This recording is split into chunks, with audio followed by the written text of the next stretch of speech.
Hey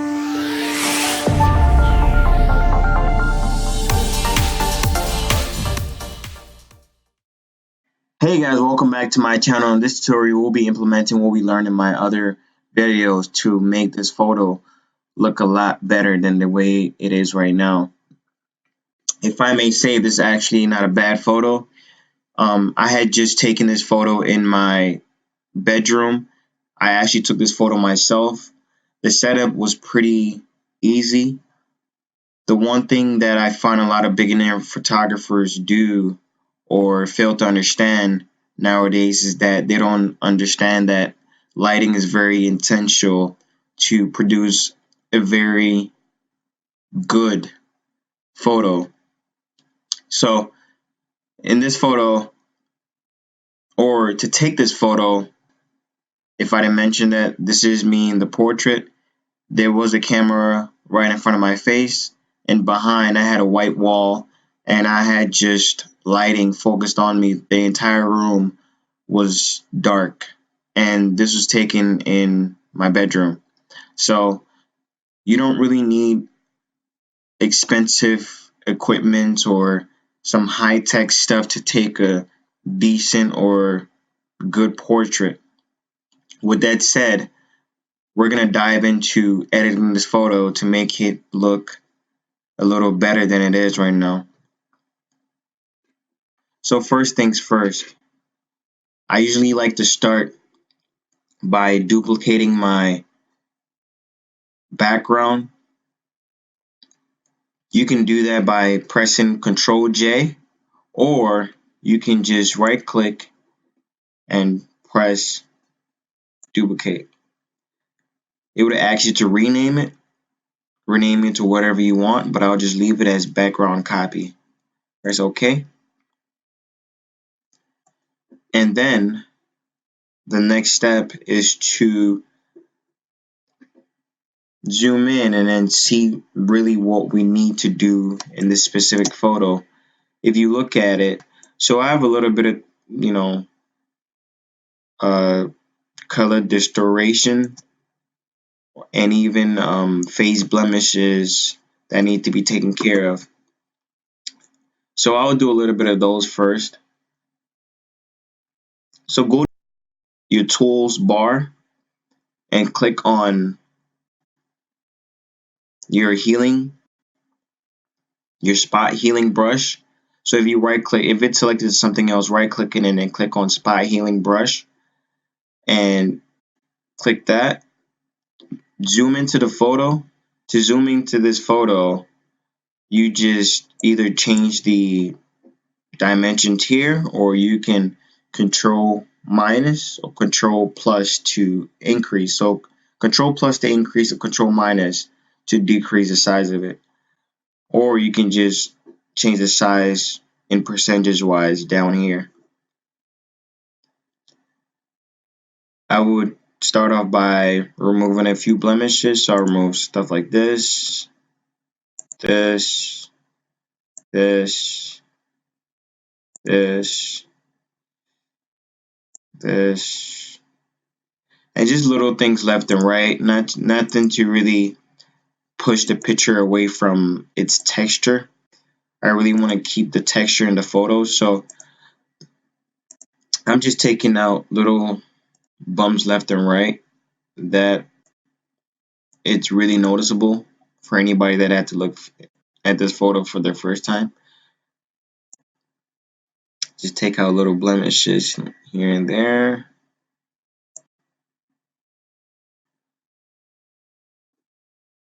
Next step is to smoothen out the skin from there. What I typically do is I take the eyedrop tool. I try to find a color tone that perfectly renders the area that I'm going to work on. So if I'm working on this area, I would select, this color tone right here using the eyedropper tool. And if I was working on this area right here, I would select this color tone right here. If I was selecting on this, I'll select this color tone, and so on and so forth. So with that said, I would just dig into mixing up the different colors in this photo. The way I'll do that, I'll go to my brushes, click on my brush, right click it, and then go down to mixer brush. And then I would go to my eyedropper just to make sure that I'm, I have chosen the color that I'm going to be working on. Just click on that, go back to brushes or press B, and then start to go in just a circular motion, touch up the picture a little bit, nothing too harsh. Go around the areas that you feel like are similar, areas that you need to work on. In this process, if you feel like you need to go back and then use your healing tool again, you can definitely go and do that. Press I as a shortcut to the eyedropper tool. So I is in ice.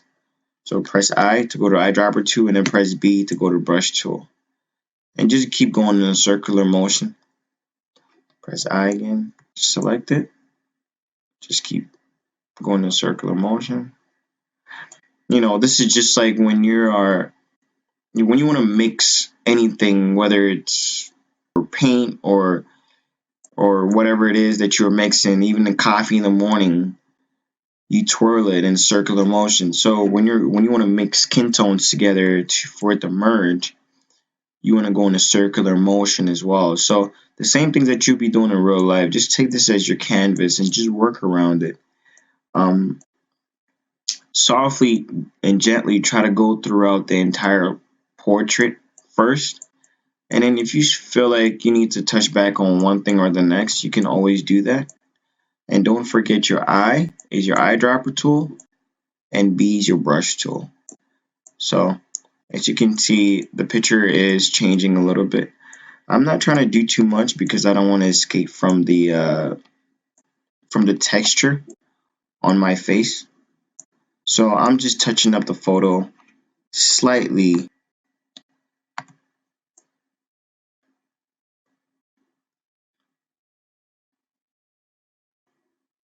Keep working on it. Keep working. Eyedropper to select wherever you're working at, because no two colors are the same on your skin, even though you may think so.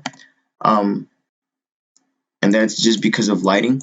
So light changes. So if under your chin is obviously going to be darker, and in your forehead is going to be light, and things so on and so forth. So a lot of lighting is not going to stay consistent. So you always have to use the eyedropper tool.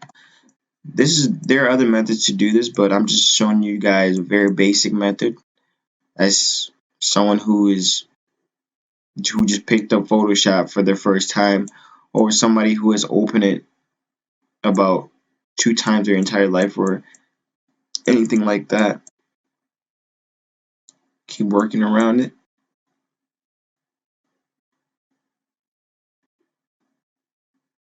Keep working around it. Use the eyedropper tool. Don't forget to use the eyedropper tool. That's very essential.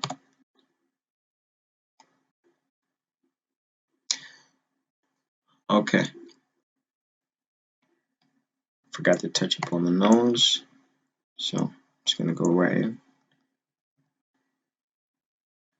Just touch it up.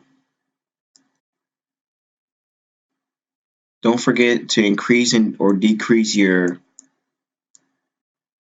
brush sizes. You can go up here and just keep using your eyedropper tool and your brush as well to make yourself look like a celebrity, even though you're not. I mean, I'm not saying that nobody is, but I know I'm not.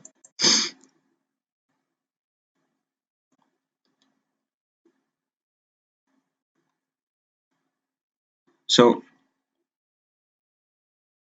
think I've touched on it a little bit. If I had to zoom out, control negative or control minus, I will show you guys the before and after. So before and after, you can see that there's just a soft touch in the photo. Nothing too drastic to, you know, convince anybody that the person doesn't look like that or whatever it is. It's just softly and gently touching around the little blemishes on your body that um, might be distracting or might make the picture not look as good. So you can keep working on it, but I'm just going to stop here. The next thing I want to touch upon is the eyes of the subject. Um, to do that, I'm going to create a new layer. When I create a new layer, I'm going to rename this layer eyes.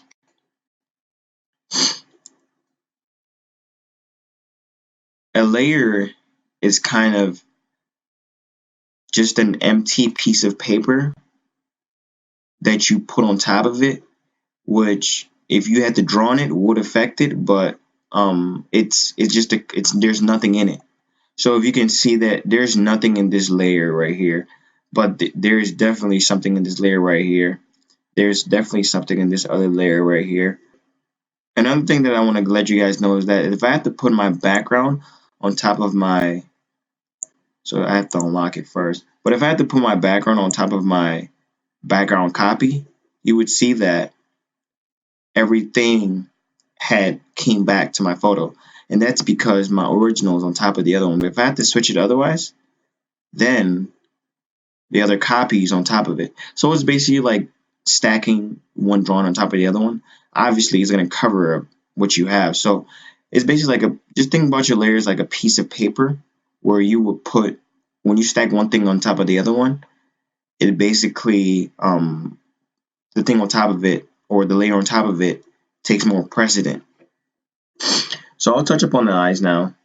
So if I zoom into the eyes, you see that the eyes are not perfectly white. It has a little bit of pink in it and red. I think the reason for this is because I'm sick right now. So I don't know if you guys can hear that from my voice, but we're gonna try to eliminate some of those. In order to do that, I would go on my brushes while I'm still selected on my eyes layer. Right click it, press brush, and then I'll just make sure that my flow is on 5 and my opacity is on 100. And then I would go down here and basically just use my eyedropper tool by pressing I on my keyboard, selecting the color that I feel like, is the closest to my true eye color, which and it's normally the color that you would see a lot, and I'm seeing more of this color padding around the eyes, so I'm gonna use this color right here.